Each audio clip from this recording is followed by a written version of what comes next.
Halo adik-adik, pada video ini kita akan belajar mengenai kardinalitas himpunan dan himpunan bagian atau subset. Ini adalah bagian 3 dari seri himpunan.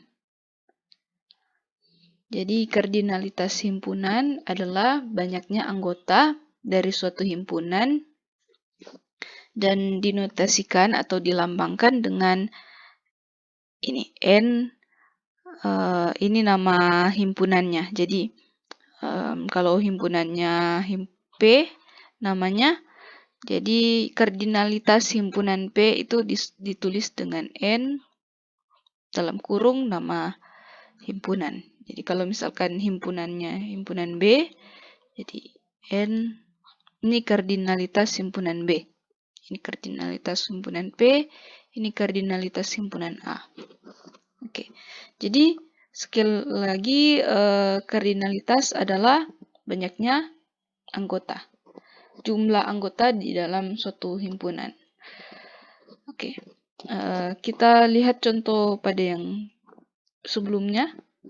Jadi A adalah himpunan anak yang memelihara anjing, B adalah himpunan anak yang memelihara kucing.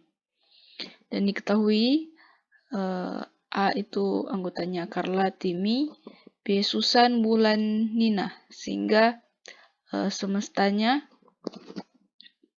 adalah Carla, Timmy, Susan, Bulan, dan Nina. Nah, dari sini kita bisa lihat kardinalitas himpunan A. Kita bisa tulis dengan N dalam tanda kurung A. Itu 2. Kardinalitas himpunan B itu 3 karena ada 3 orang di sini. 3. Dan kardinalitas himpunan S adalah 5 karena 1, 2, 3, 4, 5. Oke. Selanjutnya, kalau himpunan itu bisa dibedakan menjadi 2.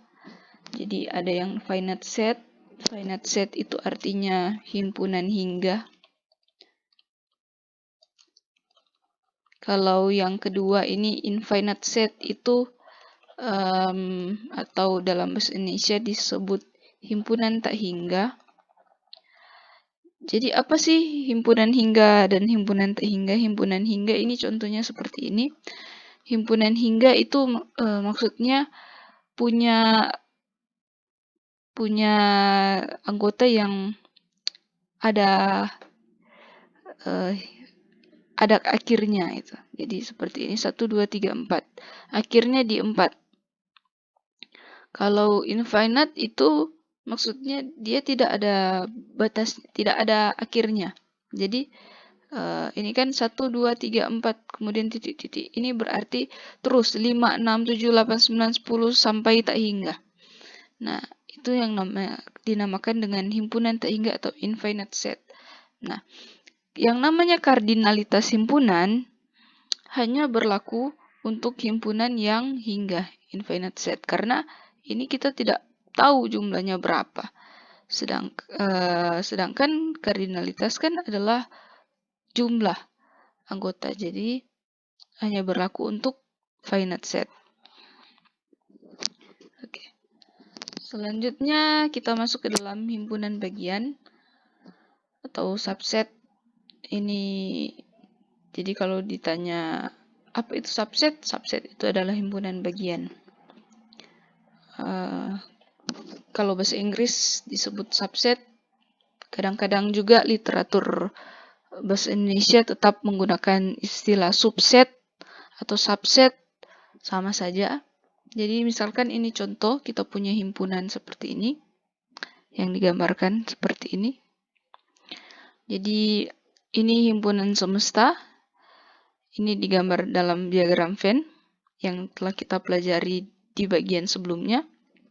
Dan kita punya himpunan A, ini digambarkan dengan lingkaran hijau, dan himpunan B digambarkan dengan lingkaran orange, dan himpunan C digambarkan dengan lingkaran kuning.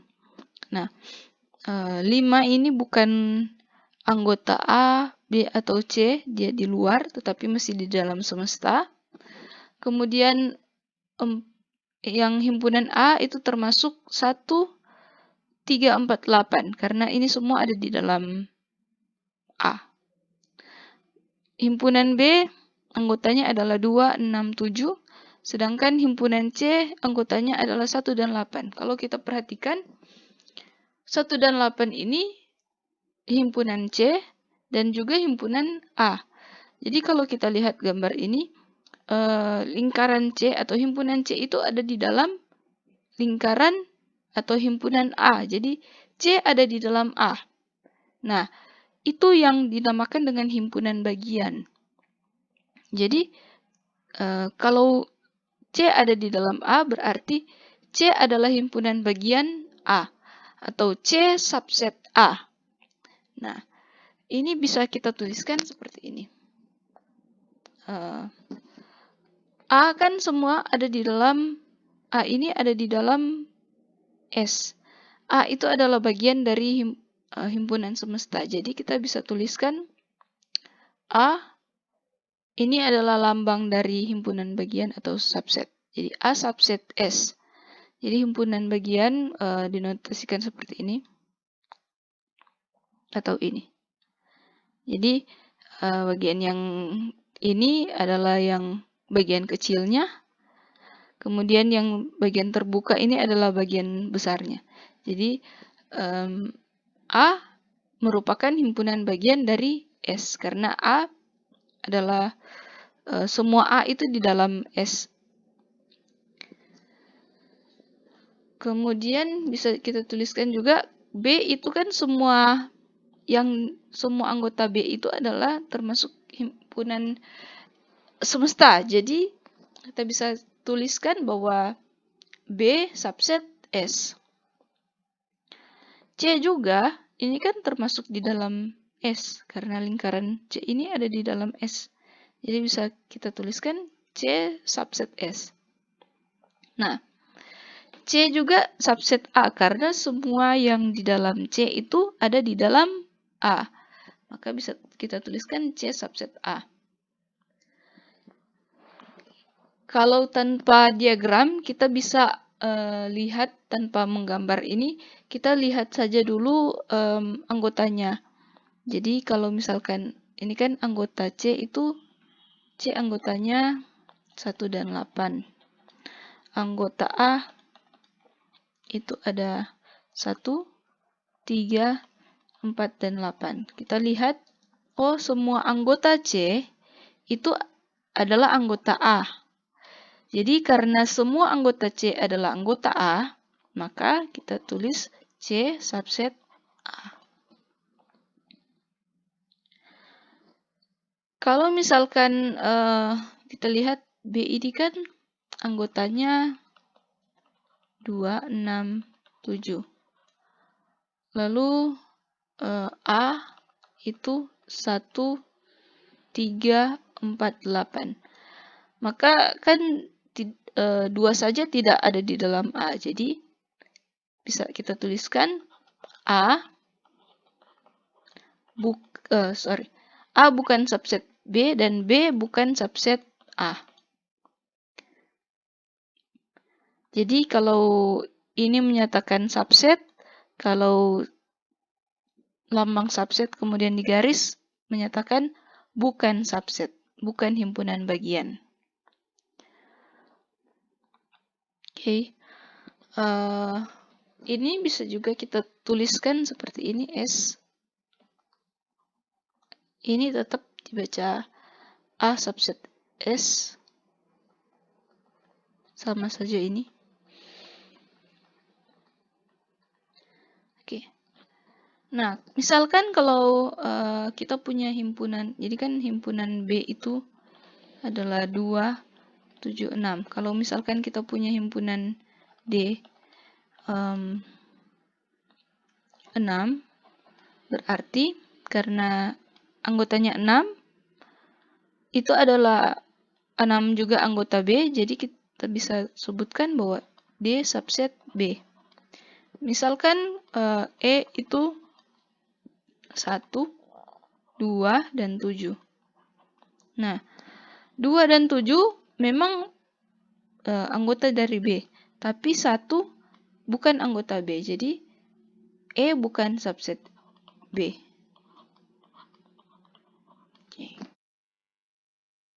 Ya, misalkan kita punya himpunan A 1, 2, 3, 5, 6, 8, himpunan B 2, 3, 5, himpunan C 2, 3, 4.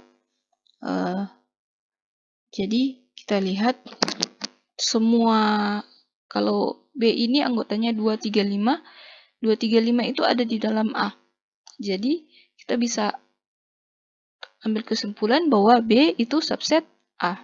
Jadi kita bisa tuliskan B subset A karena semua anggota B ada di dalam A. Jadi B subset A. Nah, kalau C 2, 3, 4, 2 dan 3 memang ada di dalam A, tetapi 4 tidak di dalam A. Jadi kita bisa simpulkan bahwa C itu bukan subset A. Nah, ini bisa kita tuliskan seperti ini juga.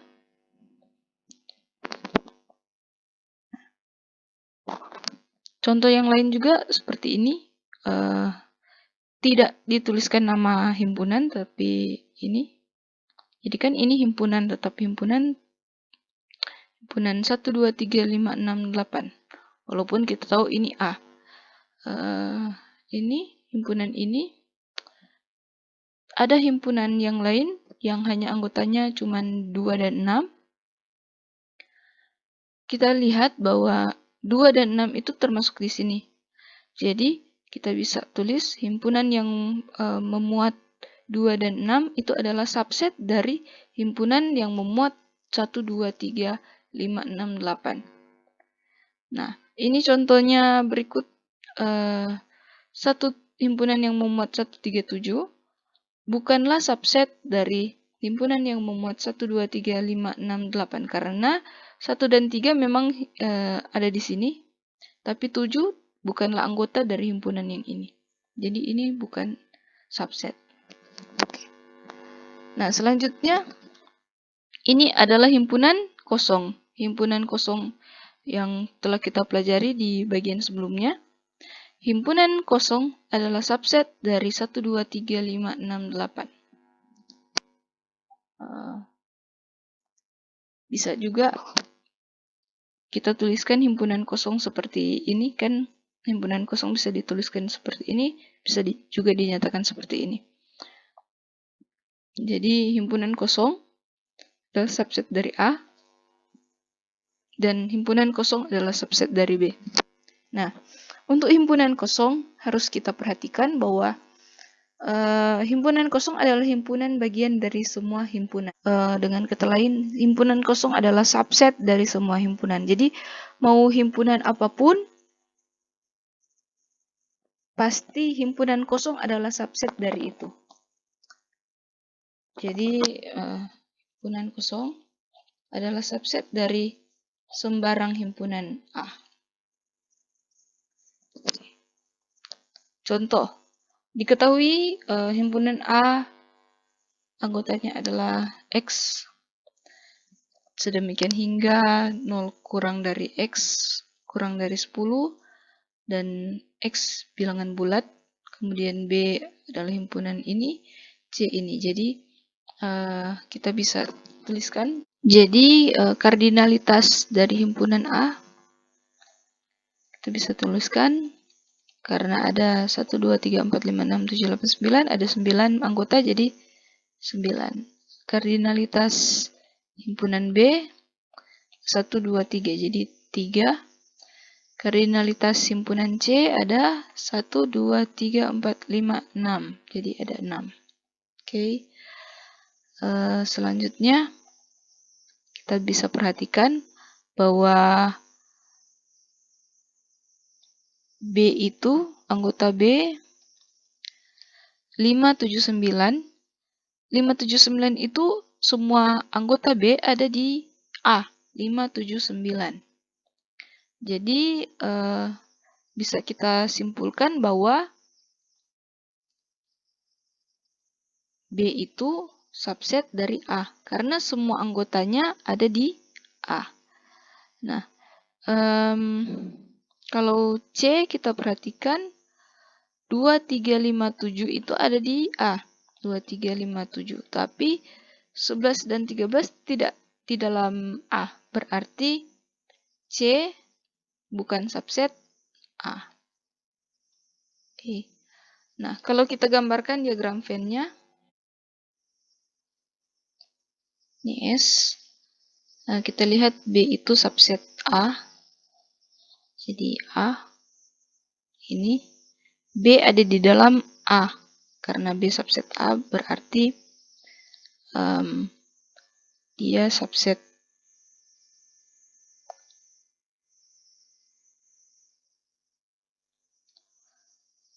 ini B. Kemudian C ada bagian yang ini adalah A, tetapi yang ini bukan A. Jadi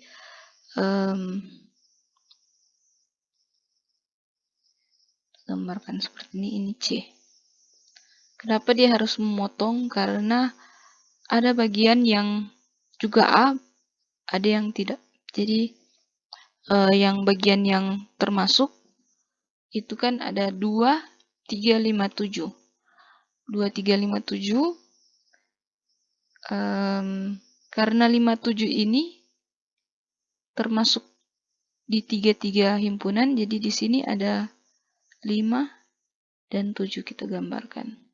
Nah, karena kan ini termasuk di C, termasuk di A, dan juga termasuk di B. Ini 57. Kemudian 9 hanya termasuk di A dan B, jadi di sini 9. Di dalam B, di dalam A, tetapi bukan di dalam C. Kemudian ada 2357 ini kan yang termasuk A dan C. 5 dan 7 di sini sudah ada, tinggal 2 dan 3. Jadi di sini 2, di sini 3. Dia termasuk 2 dan 3 ini termasuk A dan C, tetapi bukan termasuk B. Nah, kemudian kita gambarkan yang 11 dan 13. Ini hanya termasuk di C, tidak termasuk di A dan tidak termasuk di B. Nah, terakhir kita gambarkan yang di A, yang hanya bagian A.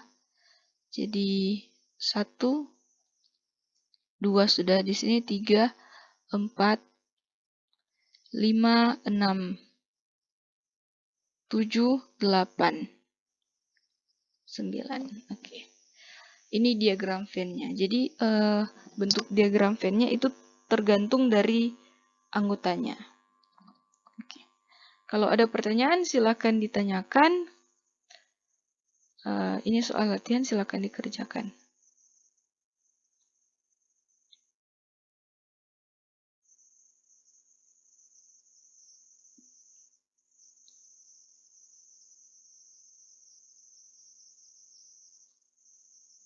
Terima kasih.